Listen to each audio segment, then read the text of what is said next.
Vou trazer para vocês um pouco das informações que essa coalizão de sociedade civil se chama Aliança pela Água, que é uma coalizão que surgiu no final de outubro do ano passado, que atualmente já envolve aí cerca de 50 organizações, movimentos, pessoas que têm se juntado para discutir propostas e exigir medidas.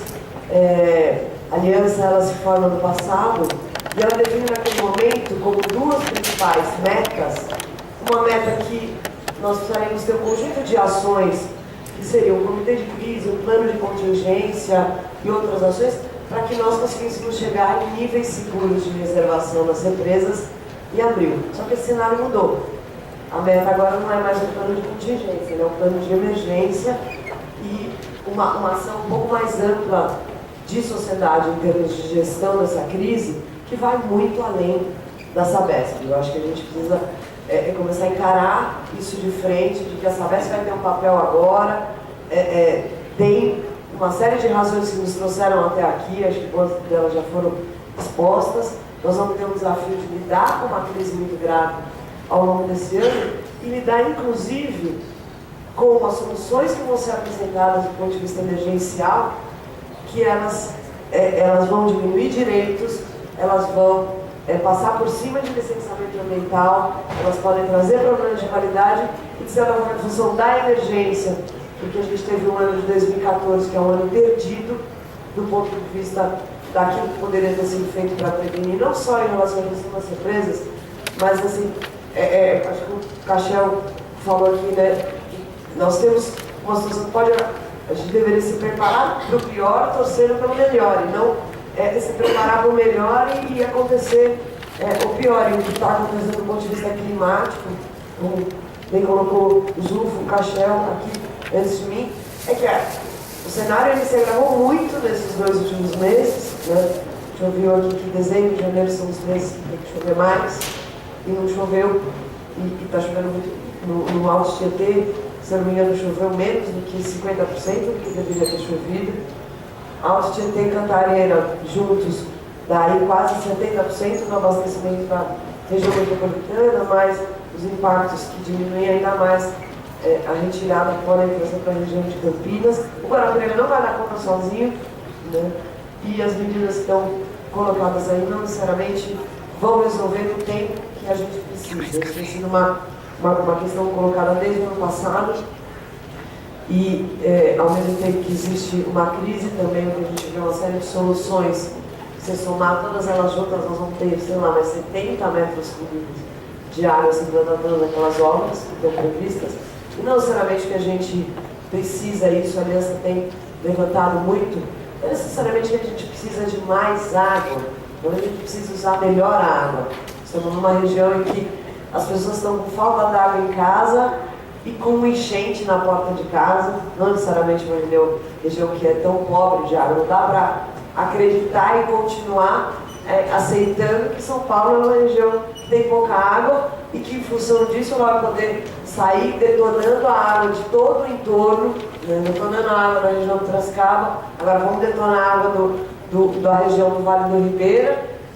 Enquanto isso, a gente continua com a Billings poluída, o Pinheiros poluído, o Tietê poluído e todos os outros rios.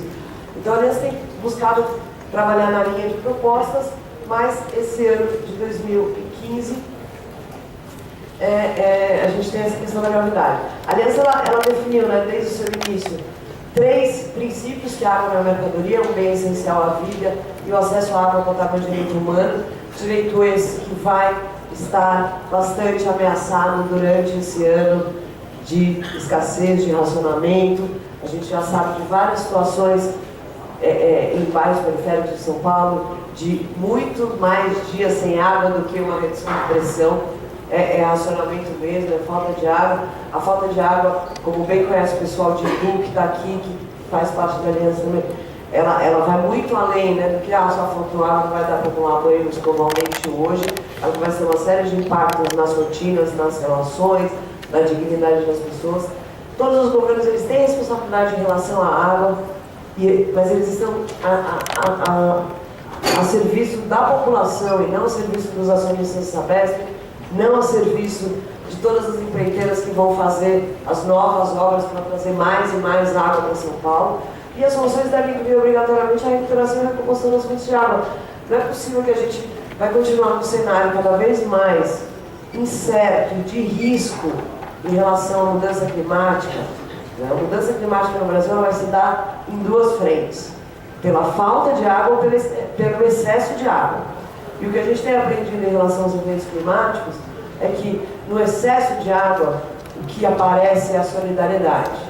Quando uma enchente, um desmoronamento, na falta de água aparece mais a violência, aparece mais o conflito, porque é um recurso escasso. Eu acho que esse é o tipo de pensamento que tem que estar guiando a nossa atuação, a atuação aqui dos deputados, a nossa atuação como sociedade, a nossa cobrança em relação aos governos estaduais, municipais, federais ao longo de 2015.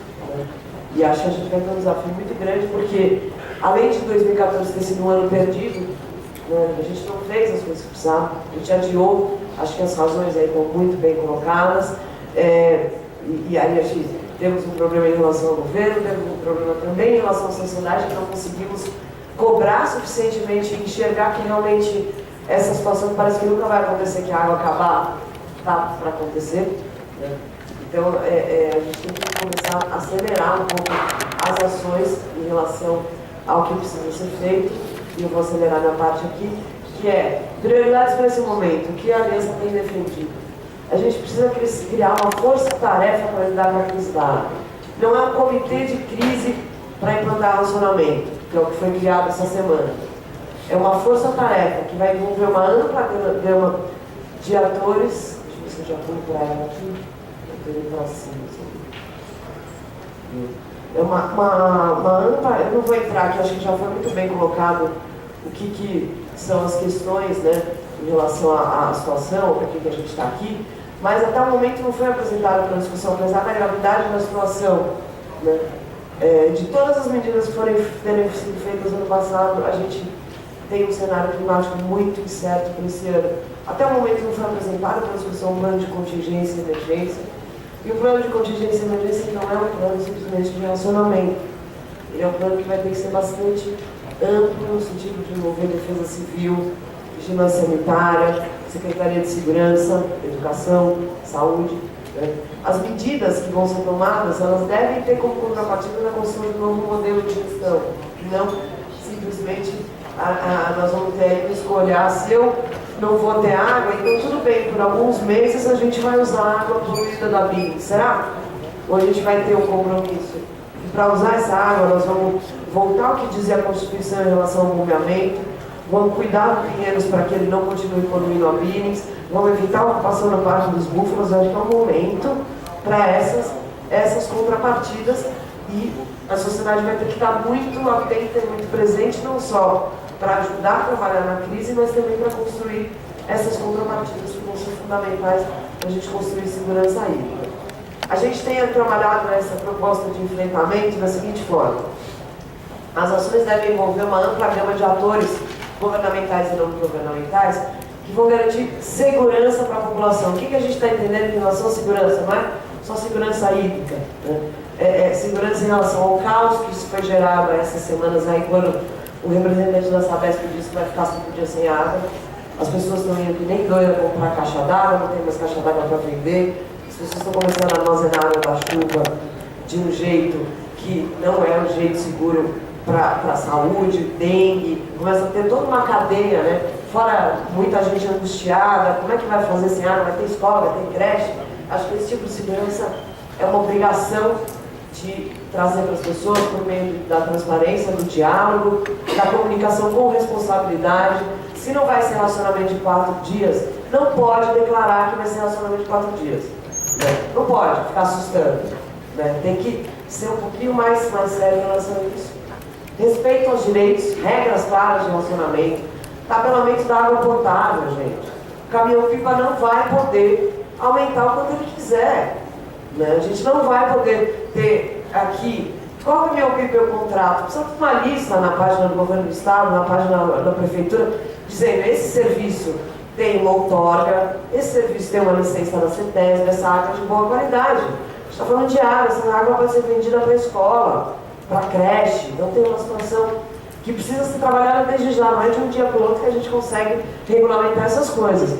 E acho que esse é um papel fundamental, muito importante da Assembleia Legislativa do Estado de São Paulo, que precisa começar a acordar para isso.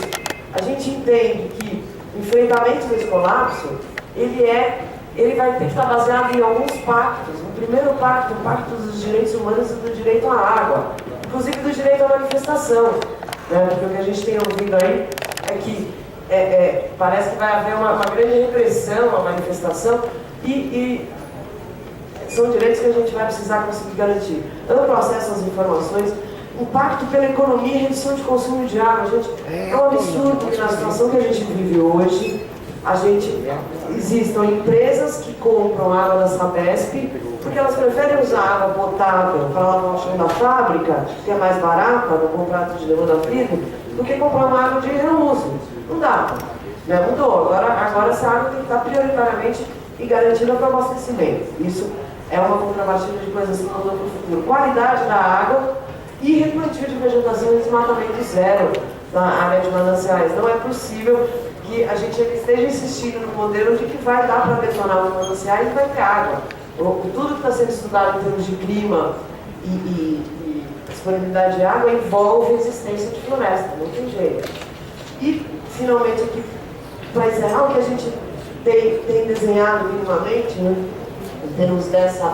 Só para trazer aqui, né, na próxima semana, a Aliança pela Água ela tem se reunido, ela tem 3 grupos de trabalho, um grupo técnico-jurídico, um grupo de comunicação, um grupo de mobilização. Esses grupos têm se reunido e montado uma agenda de trabalho para os próximos meses, que tem na segunda-feira que vem, a gente vai lançar um chamado à ação que vai detalhar um pouco essas atividades.